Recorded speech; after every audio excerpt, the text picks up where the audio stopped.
So let me check my little thing is notes episodes. Okay, 114. Okay. Oh, you guys ready to start? Yes. Yes. Fair enough. Alright. Let's see here. Alright, welcome back to End of the Double Dragon podcast. This is episode 114. It's your boy Shane Groom coming from my home in Sutherland Shire. And with me online I have Trenton Lawrence. Hello. And Hugh O'Donnell. Hey. How are you fellas going? Good. Inside. I'm loving this pandemic. I don't have to go out anywhere. I don't have to talk to people. I can work from home. I get more work done. Mm-hmm. It's so much better. I hate going in the office. Life is... I reckon it fucking sucks. It's good. and it's like, you got yourself a real job now as well, don't you, Hugh? As well. Yeah, that's alright. That's alright. I guess. I don't know. Gives me something to do Monday to Friday now. Yeah, but no training. It's I know. it's not a life I want to live. Yeah. Was it I miss strangling people. work and no play makes Jack something something? Go crazy? Don't mind if I do. Alright, cool. But it's funny though. It's like MMA still finds a way to be crazy though. So we can talk about that. Which one should we talk about first though? Who's got the peak crazy at the moment? Is it Jon Jones or is it Dana White? That's a hard toss-up. Yeah. Let's go Jon Jones first because UFC we can expand on a little bit more. Yeah. So your boy Jon Jones just recently got arrested DWI Was again. Jon Jones again? just a normal Saturday night. Well, maybe it might have been a Wednesday. I don't know. Maybe a weekday. Who I think it was a weekday. Yeah, sounds about right. So, Was it a bottle of whiskey and a gun in a car park? Was that the scenario? Some shit like that. some craziness. Let's get the facts up. But it's just bring it up from there. But like, he already got in front of the judge or whatever, and just basically got a slap on the wrist. Was it like, all right, you got me home for like what, 7 days? Cool. And like the rest of America's going, yeah, we're doing that anyway, but whatever. 4 days house arrest during a nationwide lockdown. Great. Great. That'll teach him. Yeah, and 1 year probation, something like that. Yeah. That's brilliant. I don't know how you do things in New Mexico, but Our boy's got a good lawyer, I think. yeah, God damn, he needs it. It's like you need that guy like on like a 24/7 retainer. Yeah. I have dinner once a week. Yeah, they just goes out, goes like, well, just have your phone on hand because shit's gonna get crazy. I'm just gonna let you know, it's Wednesday, so Yeah. got to beat the midweek hump blues. Yeah. Do you think his lawyer has a burner phone? Oh yeah, Probably. yeah, of course. It's called the JJ phone. It's just got JJ on it. Yes. Yeah. But like, yeah, it's just. And I guess if you're gonna do it, this is the best time to do it. It's not like you're looking to compete anytime soon, so why not get a bit crazy? Well, I think the UFC came out as well to say he's not going to be stripped or there's not going to be like company disciplinary action taken against him. Yeah. Whatever happens on Corona time stays on Corona time. Yeah, I guess so.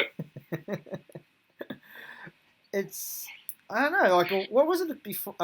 Other like sports were saying, was it NBA saying they're not going to test anyone during this time period? Yeah. Man, They that's play to him. that's just like giving the keys to the castle. It's like, hey, we're probably not going to be doing this whole season, so we're not going to check up on you. So you do what you're going to do, And What do you think it should be? Yeah, so just let it Set ride. them to sleep. They'll stay in shape. That's the outcome there. They'll stay in good condition. We've got to preserve our athletes. Yeah, fuck. They're coming back like the monsters from Space Jam. Jack just dunking on him. Eat it. Yeah. NBA got test free. The NRL's going to be on a fucking island. Oh, yep. Yeah, NRL. So he's going to be on a boat somewhere. the UFC will be on an oil tanker in international waters. Yeah. Well, I guess we can Renovate. talk about that a bit now. It's just crazy times. It's getting like Dana White really pushing hard to make Ferguson versus Khabib happen. Can we just say that match it's cursed? That match is 100% cursed. Yes. Pretty much To cancelled. the point of global pandemic. Yeah, cancelled twice on April Fool's Day as well. I'm pretty sure. Oh, really? Yeah. Alright. Oh, it was too. I didn't even see that. Mm-hmm. So everyone's just going, no, it's April Fool's Day. Nah, man, it's cancelled again. Because, Khabib went to Russia. I think you were saying he does that anyway. It's like a religious thing. But I'm not positive, but yeah, I think he finished his camps in Russia every time. But, man, what do you think's going to happen? Like, you travel to Russia and, Putin's got it on lockdown there. Just go, yeah, I'm just going to do my thing and do my fights. He goes, no, you're not. This is you now, champ. You're staying here. Yeah. You can tell this fight was never going to happen. From weeks ago. Oh, yeah. What they're saying. And how far out are we now? Oh, I don't know. I don't even remember the date it was meant to be on. But a couple of different ones. I think it was 2 weeks from. 2 weeks, yeah. But they were saying that, they're going to hold it first in the Apex Center. And, in front of no one, just where they film The Ultimate Fighter. Yeah. But, just give up, man. This fight's not happening. Yeah. They're living in denial at this point. Oh. That's ruining one of the best fights you could make. If you're just going to have it in front of nobody at all. And just really, just this dead atmosphere. It might work for Tony though. He is that special kind of weird. Yeah, he's a weird dude. But I think the way this fight went, it was a shame that the cursed fight fell at this time where you can't put any fights on. Mm-hmm. But I think the UFC should have just had a little bit of foresight. Cancelled it, because this event's getting cancelled. I don't know why they're pretending this event's going to go ahead somehow. And then just don't leave it to someone to have to pull out for a fifth time like this. And you look at Khabib's statement after he opted to stay in Russia or opted to go to Russia, and he says basically his point was the whole world is on lockdown. We're being told that it's super dangerous to go to any events with big groups, and I'm expected to still fight. Why? This is the fight can't. It's global pandemics. It's just what we got to deal with, and I thought that was fair. Mm-hmm. I don't know. This fight basically once you started cancelling all the other events, this fight couldn't go ahead. Yeah, of course not. With all this stupid news and moving the country something up and having no crowd. But I thought Khabib's point about everyone's in lockdown in the whole world, but I should just still go out and have a fight and see it was completely fair. Yeah, they're trying to make him the bad guy and all this. It didn't make any sense. I'm he's like, there's a fucking pandemic. What do you want me to do? You know? I just think, the UFC, the Dana White kind of being the face of it, I think they're just too proud to cancel an event. He was so intent on, we don't have to play by these rules. We're going to find a way to do a show during the pandemic. So I think they just let it go until there was some other external reason so they could act like someone like Khabib had to make it fall apart. But, really, in the midst of a pandemic, Khabib went home, like everyone in the world's been advised to do, and went into quarantine. He hasn't done anything wrong. It was stupid to expect him to fight, and stupid to think you can put an event on. Yeah. But the UFC just really wanted to be the only sport in the world that didn't slow down. Not didn't slow down, but didn't close up shop for this. Because we're not pussies. It's dangerous. It's dangerous at this point. It doesn't make any financial sense because they're putting on a card that who's going to pay for it? It's a pay-per-view. Who's going to pay for a pay-per-view with half the card, with half of the fighters you advertised gone from the event? trying to put it all together, trying to make sure people have access to it. Who's going to pay $70 in Australia at least for a pay-per-view event? At a time when people don't have money to spend either. Yeah, that's right. Like, really just awful timing. Like, weeks ago, when they cancelled all the surrounding events, they should have cancelled this one too. Like, because you still, like, they're still saying this is going to go ahead. It's 2 weeks away. They have no venue right down to the country. Like, they haven't even said what country they think they'll do it in. There's no, like, actual record of, like, which of the original fighters can... Because, you know, everyone's coming from different places, so all the laws are different as to who can actually make it to the show and stuff like that. And he's still talking about digging up fighters that weren't on the original lineup to try to put something together last minute. Like, people, they were trying to talk about doing a Jorge Masvidal versus Kamaru Usman just, like, out of nowhere within 2 weeks, which is a waste of a good fight, too, because neither the guy gets to prepare properly. Yeah. And you still don't have a fucking venue. Like, cancel the show, man. Give up. Yeah, they haven't learned any lessons from the Brazil event. That last Brazil event they had was weird. It was flat because there was no crowd. You know, you got big things happening in that show and no reaction. It's just, I don't know, just watching two guys fighting in a cage. Yeah, it's just not worth doing it. Like, yeah, like I said before as well, like, you know, they're trying to salvage that UK card. And, like, you know, Leon Edwards is saying, like, you know, almost at the last minute, they'll tell him, like, to fly to America so he can have a fight. Yeah. Like, and they were telling him, like, apparently that they called him, like, you've got to get on a plane to America within 2 hours. And he was like, what? And he's like, yeah, we're moving the fight. You've got to jump on a plane to America. He goes, it doesn't work like that. Like, and they're like, yeah, they're going to close the borders by midnight, so you need to get on a plane now. And he's like, how the fuck do you expect me to get home? And they're like, we didn't think about that. We don't think about you. It's like, you figure it out, man. It's fine. It's like, she's like, don't worry, you'd like America. You just stay here for about a month. Okay? Till they deport you. So, yeah, but like, it's just UFC just being UFC, really, isn't it? It's just expected from them, definitely. But it's also like the other angle to take it from is like you can look at it like they're trying to put on this fight that everyone really wants to see, and you know they're trying to push through the whole thing. But there's the other thing about it is like it's irresponsible to put on a show. Most people in the know would say, with the current lockdown laws and stuff, like it's not a smart thing to do. Even with no crowd, you got to get a lot of people together to put on a UFC event. When you talk about like the cameras and the production stuff, even like all the fighters in corners, like it's still a group gathering. Yeah, which like every nation is advising is like a like getting together a group of people is irresponsible with the current state of the pandemic, and they're just opting to just trying to push forward anyway. Like this is the prime example of Dana White just not giving a fuck about anyone but his company. Yeah. But his ego. I'm surprised he's not wearing a MAGA cap. Oh, like to run an event like that, there'd be more than 10 people in that space. Yeah. Like I think I heard like they were still going to have ring girls as well for it. that feels like pretty expendable, but if you feel like you have to have them, like Uncle Dana's not going to get in there himself, you know. You got to get your hands dirty sometimes. Also, there's no crowd. Oh, I'd love to see that. Yeah, that's right. So I'm telling you, the girls still sell it. It's like, you know, it's like the selling card of some fight shows. Good fights, you know, beers, girls.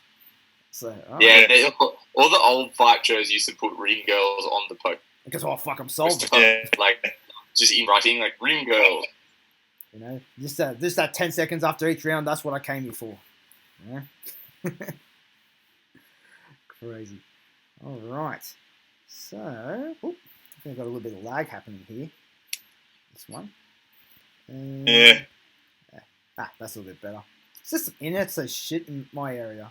Like I said before, like I'm going off my phone, so this one, if this video makes it to YouTube, there's going to be a bit of like, meep, meep, meep, bit of robot talk, a little bit of like saying in the front of it like, yeah, internet connection unstable. But hey, I don't think anyone's expecting us to be really hoity-toity, you know, editing experts here. Just We'll do just, what we can.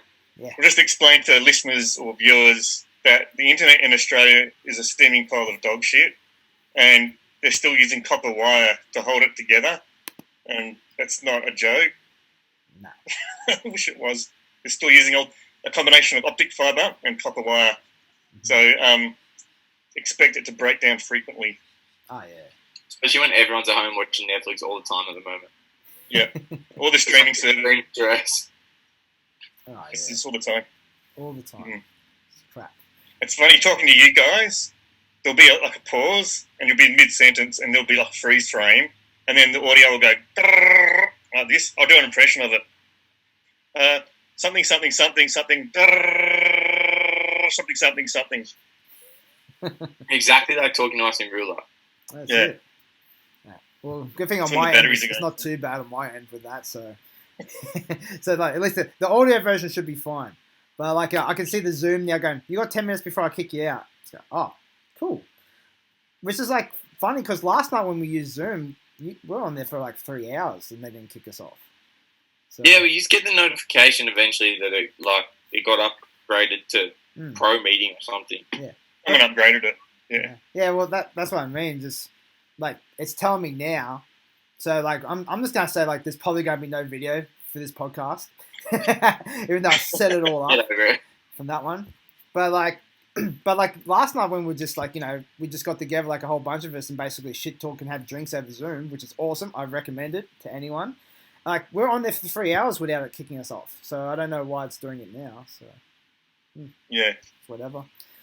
All right, but when it does kick us off from here, probably pause the podcast. That'll be my sweeper moment. Put the sweeper in, and then we'll pick it back up after that. Yeah. But yeah, but like I was going to go into like last time I got asked a question for the podcast page. I forgot the answer. It was actually by Mrs. Lawrence. She asked a question. What? And it wasn't the one where it said like is how big is too big. Oh yeah. So oh yeah. That sounds like a humble brag. That one. Yeah. So it was like, what was the craziest knockout or submission that you ever seen? Like not you didn't have to be there to witness it personally, but you you always remember in your mind, or you can get the video and go, yep, that one. Does anyone have some that they stick out in their mind? Craziest. Mhm. I've seen a lot. Let me. That someone reminded me of that Rampage slam the other day. I think you brought it up when I mentioned it. Oh yeah, against who was he fighting when he's? Ricardo Arona. I think that was a pretty. Yeah. Because Ricardo Arona was trying to put him in, like, had him in a triangle, and then Rampage just goes, well, instead of me trying to break it open, it's like, well, maybe I'll just fucking slam on his head. And it worked. Yeah. Yeah. Worked really well. Put the script on him. It was under Pride. Yeah. When you can slam. Or like Good old days. another one that was similar to that as well was Matt Hughes versus Carlos Newton, when they have one of the really old school UFC fights. Like Carlos Newton had Matt Hughes in a triangle, and then Matt Hughes was like just put him against the fence up top, and then just held him there for a second, and then just slammed him to the mat. And I think he went out himself, like he knocked out Carlos Newton, but he also passed out from the triangle. But he just happened to like just to get himself up first, and they go, this guy won by slam. Here we go. I fucking hate watching Rampage Daniels fight, but for crazy KOs, it is sort of hard to look past. Oh yeah. Knockout of Francois armbone. Mm-hmm. But that just ridiculous one that's just everywhere with the whatever the fuck it's called, like the 2-touch 360 back kick or something. Yep, that's right. Yeah, it was. Damn, that was a pretty good looking nice knockout. Like, I don't know if there will ever be one like that again. No, I don't imagine so. But you never know. A couple ones that I kind of remembered as well for a while was that really bizarre one. You remember Brian Ebersol doing that cartwheel kick on explosion? I think I was there for that. And he had the big arrow shaved into his chest hair pointing up. Putting up, yeah. Pointing up. Like I had to re-look at that, and I'm looking, go, man, this has to be a fix. No way. It just looked like it just grazed the dude's face, and the dude's holding his face, going, oh no. And the ref's trying to get him up like that. My thought on that stoppage was always like, did he scratch his eyes with his toenail? Because he kind of falls down like clutching his face, and it doesn't even look like it hits. Yeah. I just go as well. What did you train this in the gym then? Like you felt pretty confident in throwing it. He used to throw it like later in his career. He kept throwing it all the time as well, but just like without any success. Yeah. He just goes, "Oh, I knocked one dude out, so it's got to work again." It's like do you remember? Oh no, like Jabba Askarov with his Rolling Thunder. Oh yep. David Curia is the same. Like they just throw it every single fight. Yeah. They're both kickboxers. Always jump into the air with some weird front flip kick that just never ever lands. Like they routinely do it nearly every fight, but without any semblance of like effect. Nah, definitely not. And it's like, hey, you're bringing a cupcake in for me, mate. It's my son. Hey, you know. Oh. Karina just dropped him off. Darren, how you going? You there? It's just mouthful of chocolate Hello? cupcake. Just sit down, mate. Okay. The other one I remember as well. There's crazy. Jonathan Toe did the tornado kick knockout. I can't remember. Yeah, that was ridiculous. Oh, like I can't remember who it was against, but god damn, he snatched the soul from that dude. Like I never saw that. Yeah, I never saw the opponent's name because I only ever saw that KO as like craziest KO ever. Like I never actually saw it as like fighter A versus fighter B. Yeah. But yeah, that's because he was like so much shorter than his opponent as well. Oh, yeah. And then just like some fuck spinning video game bullshit kick, absolutely stuck. And that dude was unconscious, like still on his feet, like before he even fell down. Mm-hmm. Oh, it was. I know. It was like a hometown one because like I saw like it was like Rob Murdoch was the ref. So yeah, maybe Newcastle or something.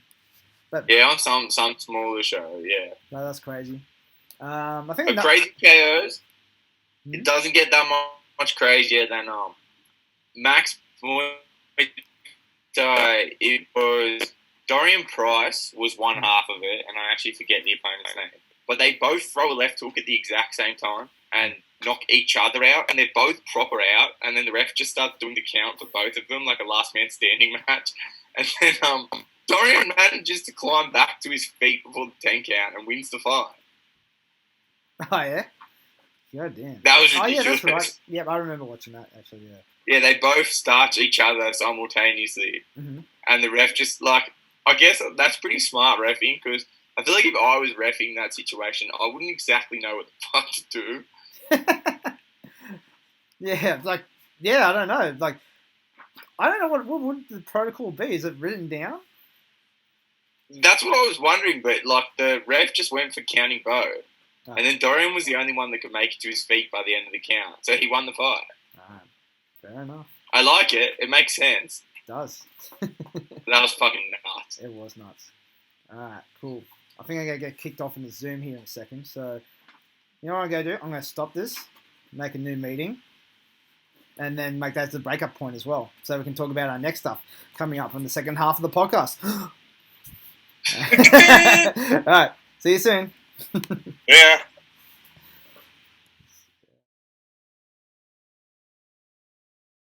Alright, welcome back to the End of the Double Dragon podcast, the second half from there. So hopefully we made it all. So we're talking about like, because it is the times now, like isolation's happening.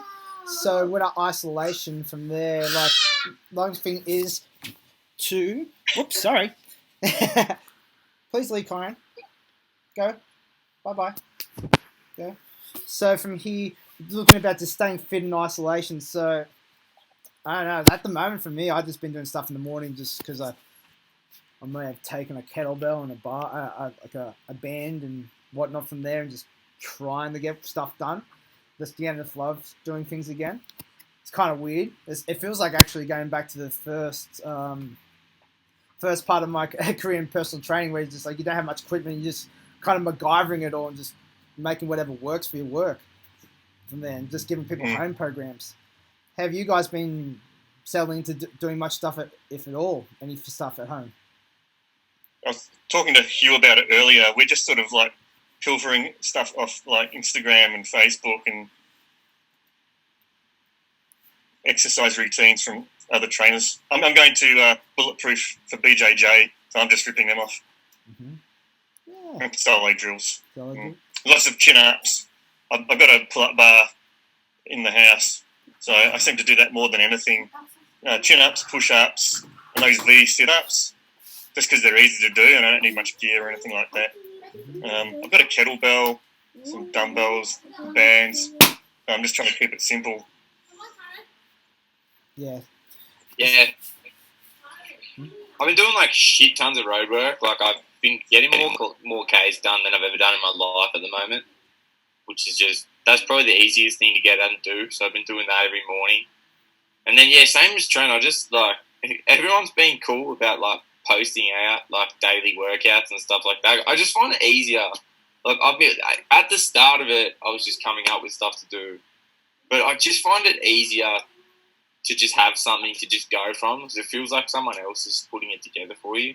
Mm-hmm. Like, I've never come up with my own training plans anyway. Like, I don't know what the fuck I'm doing. So it's just easier to just check the box, like against a workout someone who knows what they're talking about to put out. So I've been trying out different shit like that. Like I'd much rather just be training like I normally train.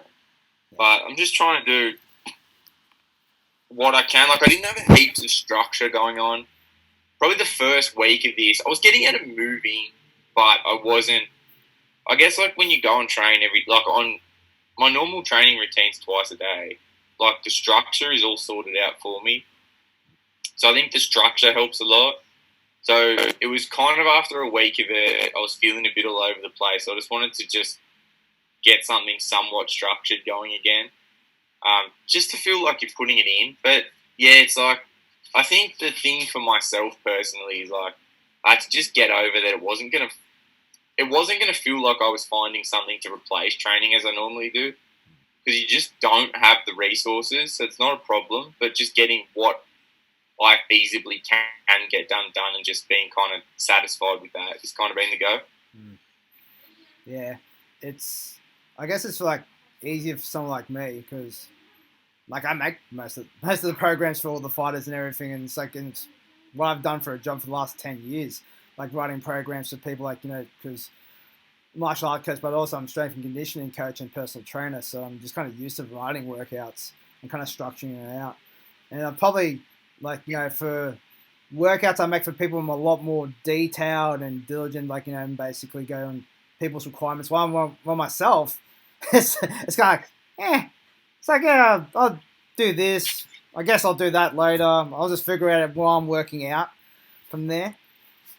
Yeah. And which is, it's interesting. It's like, but like, yeah, it's like, trying to do my workouts. Like, I got like these small jigsaw mats for my kids to play on, like about 12 of them, something like that.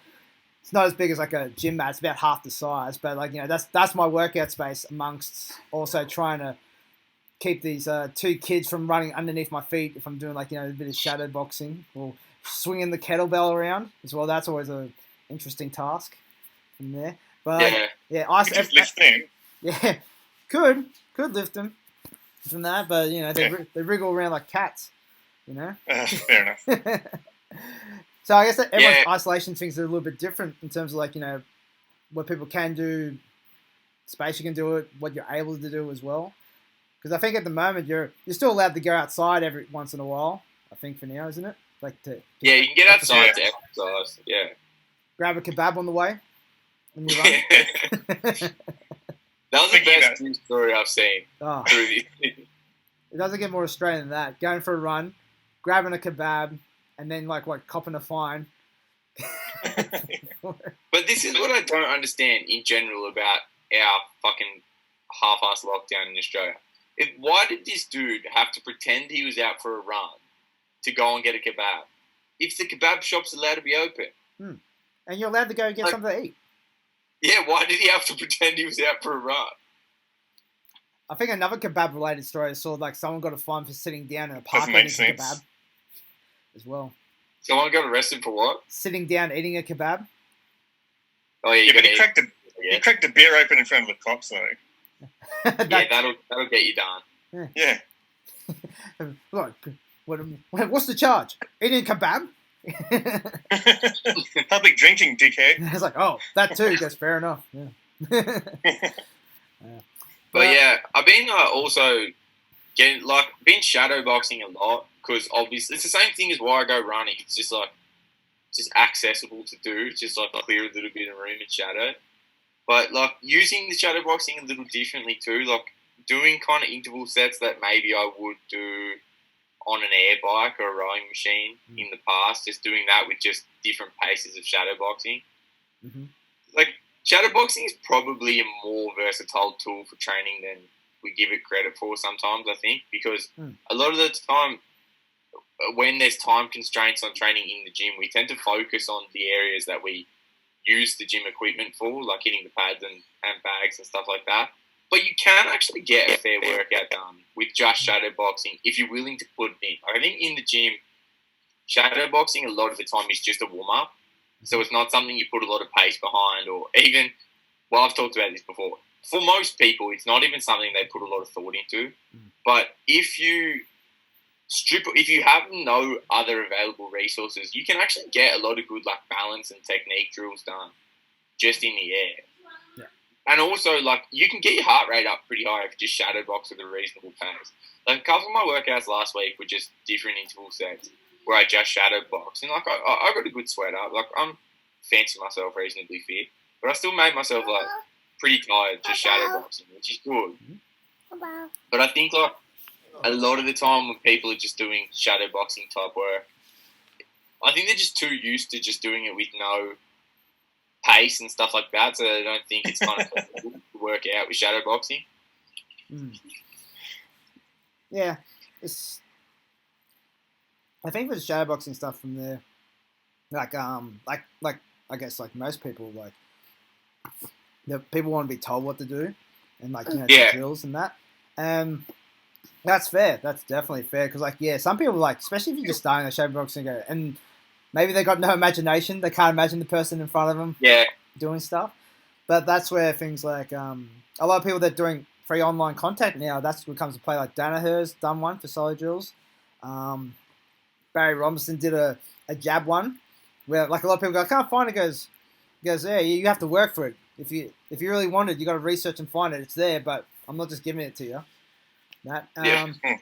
But then this is when it comes into like, a lot of these tutorials as well. We can get you can just go off of that and just learn it.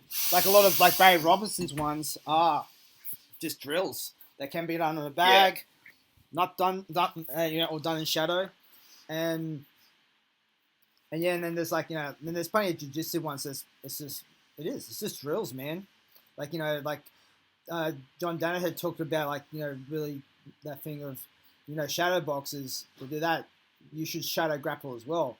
And I try to do that, and basically I go, fuck, I'm really bad at this. So like, I thought I got the concepts down for shadow boxing, so I'll just transfer to shadow grappling. But it's a lot harder to go in my brain because it's not as like doesn't come as quick to me as striking does. Yeah, it's the same concept though. You just got to imagine your opponent in front of you, and you're reacting to what your opponent's doing. But yeah, there's certain like that was it the tiger routine. I mean, it's not shadow grappling or anything like that, but it's still simulating a lot of the concepts and movements that you'd use in jiu-jitsu, and it's still a good workout too. I sweat like a hog when I do that. It's I wonder because like what they're saying here now is to expect 3 months before restrictions start to get lifted a bit. Where I think really like it won't be like 90 days are up and then open all the beaches, everyone can have beers again. Yeah. It'd be like back to stages again. So what, maybe 4-5 months I'm kind of reckoning before like we get to somewhat semblance of normalcy.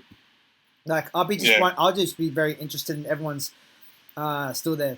the motivation to be still doing home training and that and doing their own thing? If like, how much will that wane? Yeah, I think this whole working out at home thing, it's going to be interesting to see. Like, the novelty's going to wear off for people, which is understandable. Like, I see, it's been really cool to see how many gyms have kept their communities engaged with, like, getting involved with this online training and stuff like that. But, of course, like, people are treating this as something that they're just doing while the gym's shut, waiting for it to reopen. It's not like they're settling into it as, you know, the new normal. Which, like, I understand, but yeah, of course, like, it will be interesting to see if this goes on, 2, 3, 4 months.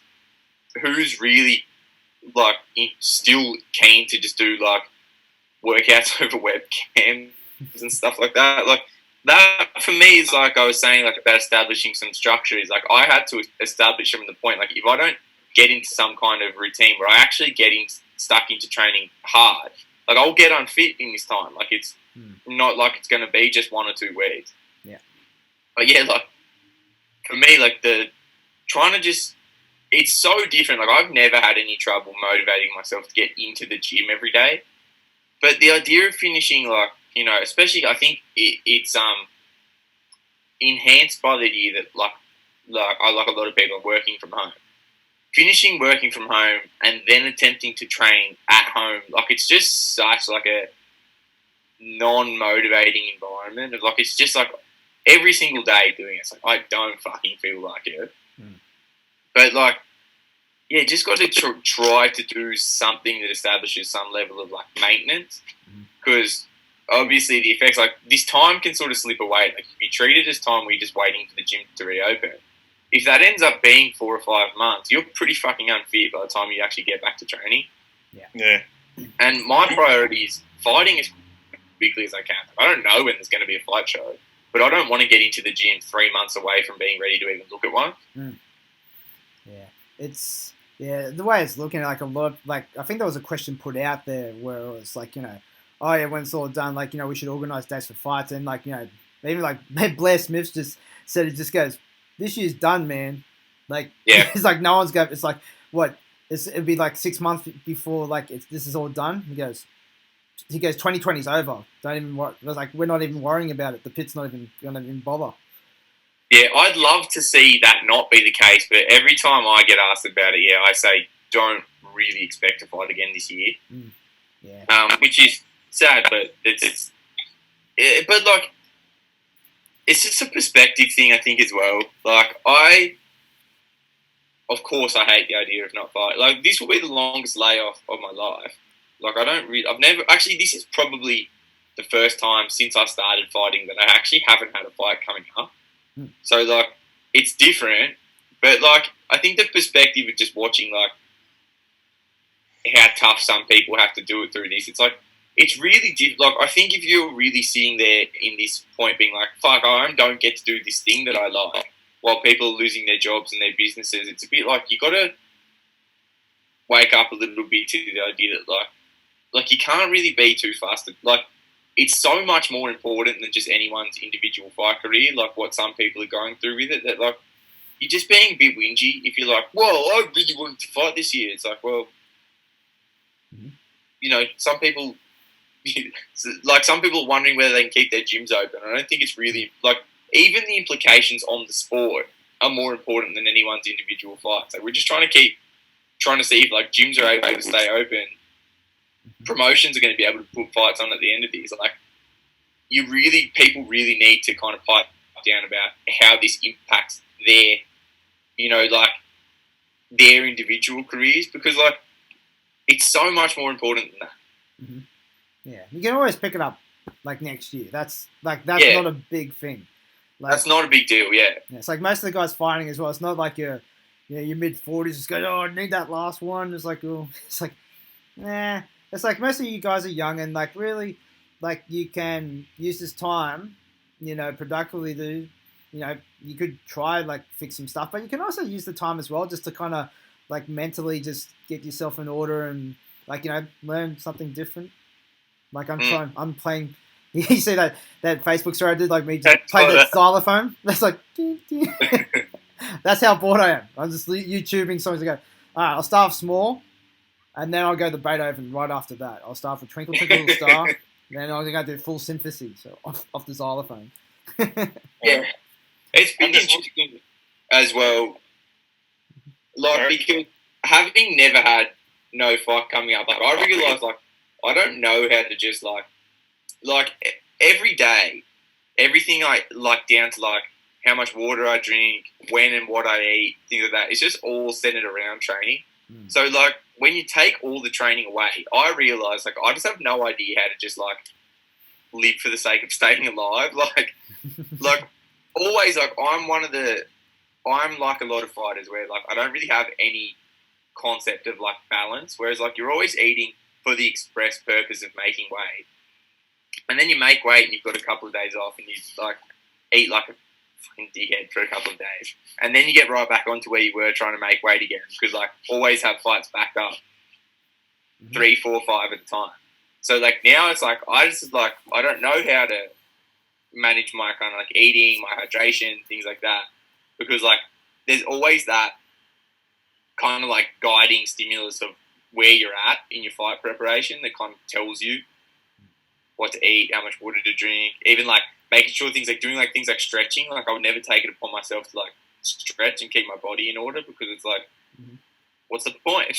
and, like, you realise how much of your life, when you do it the way I do it, is guided by having a fight. And you actually can't really live like that. Like, it's not a particularly healthy way to live. Look, people have always tried to tell me that, but I didn't listen to them.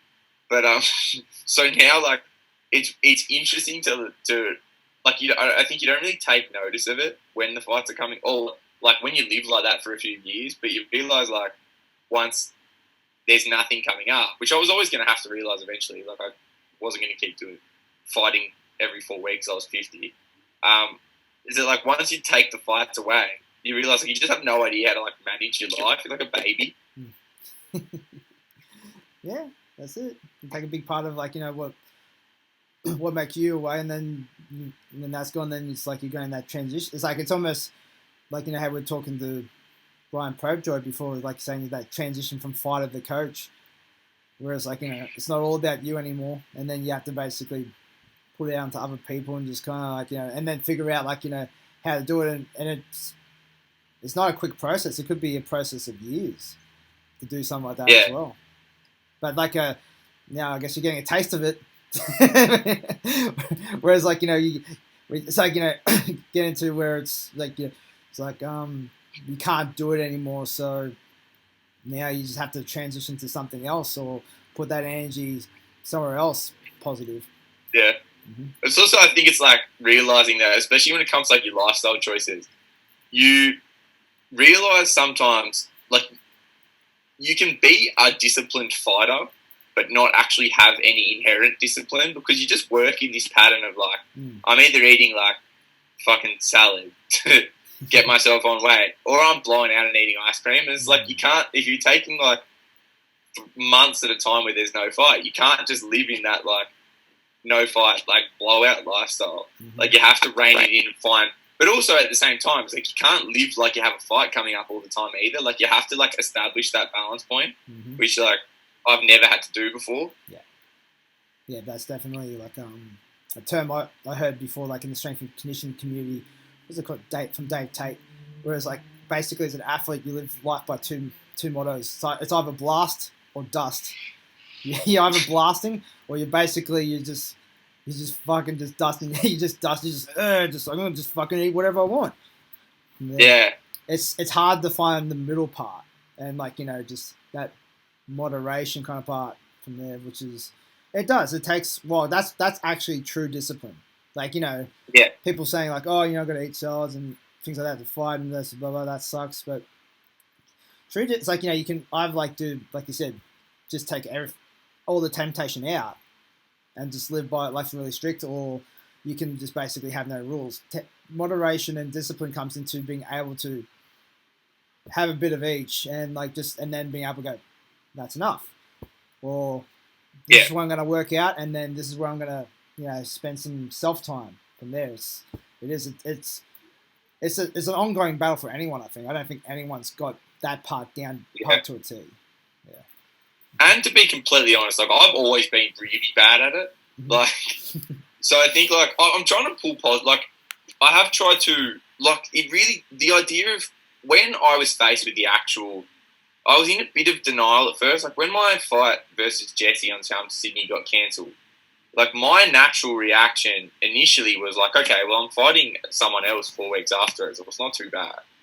And then I had to face like, oh no, like I had to actually rationalize like, well, this is going to go on a while. Like I'm not fighting in the near future, and that kind of depressed me for a little while. But like I said, like you take that perspective of like I'm doing really well compared to like a lot of people, and like I don't have anything to worry about in this situation. But so now, as time goes on, I just sort of try to pull positives out of it where I can, and like one of the things is working is that it's like at some stage I had to take I was never going to take a break on my own accord from fighting, but I think at times I've definitely been faced with times over the course of my fight career where I've needed a break and not had one. So like if there's any positive I take from it, it's like now do everything you would have done if you had just taken it upon yourself to take a break. Like there's no competitive pressure. You don't have to like, you know, make weight over and over again for a few months and stuff like that. And that's one of the things that I try to take out of it is basically just, I think, fighting, because I really have been fighting since I was a kid, really. Like, and you kind of hold some of those mentalities for a while, where it's like, now it's time to actually take the fighting away and learn to be a fucking adult. Yep, that's it. It's a good time to practice now. Basically, yeah. So I was just trying to like I said, like just take like if I don't have a fight coming up, I always want to pick things to develop, and obviously without access to a gym, like all those developments when fights are coming up are going to be physical developments. I need to get better at this. I need to improve my stamina in this area, yada. But I think one of the challenging things about being in this isolation and really doing it, like you know, playing by the rules, is like a lot of these developments are going to have to be mental, and like that's it's a different kind of work, like because you can't just, if you need to work on your kicks, you can stand, like if you like me and you have the, you know, if I need to work on my kicks, I'll stand in front of the bag and kick it hundreds of times. Like that's a very easy way to sort of establish your developmental objective. It's really easy to like put it into practice. It's just repetition. Where it's like if you need to work on areas of yourself mentally, it's like how are you going to go about that? And how are you going to make it stick? And that's like, it's a different kind of work to do. Yeah, definitely. I'm very lucky. Jiu-jitsu isn't fighting, so I don't have to worry about it. As you get told many times now. People love to tell me that. It's not a fight. It's not a fight. All You right. don't punch each other. Well, you can. You can punch each other. Old school jiu-jitsu used to. Yeah. But then again, what's the jiu-jitsu thing? It's like, you know, just simulating murder. Yeah. Choking involuntary people. yoga. Yeah. So, like, you know, it is funny because, like, really, like, you know, you get submitted from there. So, two outcomes from the submission, like, if you weren't in a match, is you either got choked unconscious or you had your limb maimed for life. That's what really happened there. So, Eva's not a favourable outcome. What's that? Eva's not a favourable outcome if you, you know, if you're in a fight. That's right. I don't want to get choked unconscious, and I don't want an arm or a leg broken or something else. That's fair. That's it. That's a fight. And for myself, I don't want my oil to be checked either. So, yeah. I want that. each to their own. Like, you know, you live life how you want to live your life. That's fine. I'm in the market for that. Yeah. you do you. That's fine. No judgment. This is a safe place. Cool. All right, I think I ended there. It's like battery's running low now. So that's my memory. I have to buy a terabyte or something. So from here, so I guess this is going to be our format for the while coming up. Also, try to get these videos up from there. I might be able to salvage this one, actually. Maybe. I'll see. I might have to clip a few things. But it should be interesting. Like, I'm going to be hitting up a lot of people, like, on through Instagram and that one to do, like, interviews and whatnot. I'll just see how it goes because, like, I guess it depends on my storage space on here and just, like, as long as it comes around. Because, like, especially with the interview ones, definitely want videos from. Because, like, got actually a lot of video, a couple, like, you know, in that and Brian's one got a couple of hundred views already, like in those first couple of days. That one, actually more than like the audio. So it's like I find YouTube a interesting medium because I haven't done it before. Yeah, but we're doing a lot more now. So we'll just see how it goes. All right, so remember, so we do have a YouTube page now with one on there with Brian Propejoy. That's really good, especially like if into coaching philosophies and Golden Era Muay Thai. That was a good episode. The page is Enter the Double Dragon Podcast. You can also catch us on Instagram and Facebook at Enter the Double Dragon. And to listen to us, we're on all platforms, iTunes, Spotify, Google Play, Stitcher, pretty much all of them. Okay? All right. Until next time, we'll catch you later. There you go. All right. So hopefully that worked out.